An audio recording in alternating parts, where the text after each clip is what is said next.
அஸ்ஸலாமு அலைக்கும் வரஹ்மத்துல்லாஹி தஆலா வபரகாத்துஹு. அல்லாஹ்வுடைய தூதர் முஹம்மது ஸல்லல்லாஹு அலைஹி வஸல்லம் சொல்றாங்க, அல்லாஹ் கர்ப்பப்பையில ஒரு மலக்கு நியமிக்கிறான். எப்போன்னா கர்ப்பப்பையில விந்து செலுத்தப்பட்டதுக்கு அப்புறம், விந்து உள்ளாக்க போனதுக்கு அப்புறம் அதனோட ஒவ்வொரு நிலையையும் சொல்றதுக்காண்டி மலக்கு நியமிச்சிருக்கான்.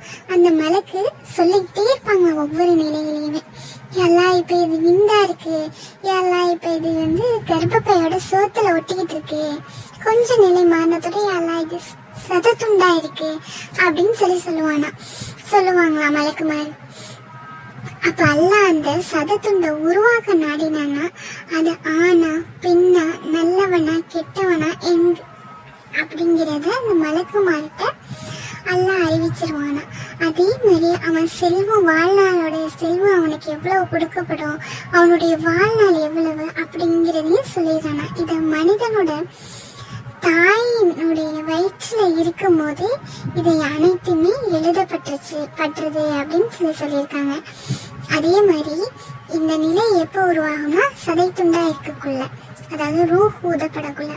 இதோட கணக்கு 3வது 40வது நாள்னு சொல்லுவாங்க. 3வது 40வது நாள் ரூஹ் ஊதக்கூடிய நாள். அப்பதான் அதனுடைய விதி நல்லதா கெட்டதா, அதனுடைய செல்வம் எவ்வளவு, அதோட தகுதி எல்லாமே எழுதப்படும். இதனாலதான் சொல்றாங்க, தாயினுடைய வயிற்றுல அந்த 3வது 40 நாள் தாய்ங்க துவா செய்யுங்க, அதனுடைய விதி நல்லதா மாற்றக்கூடும், சாலிஹா அமையக்கூடும். அதனால துவா செய்யுங்க. அந்த நேரத்துல தான் நீங்க துவா செஞ்சாக்க உடனே கபூல் செய்யப்படும் அப்படின்னு சொல்லியிருக்காங்க. தனசரல் எல்லாம் அறிவிக்கிறாங்க. அஸ்ஸலாமு அலைக்கும் வரஹ்மத்துல்லாஹி வபரகாத்துஹு.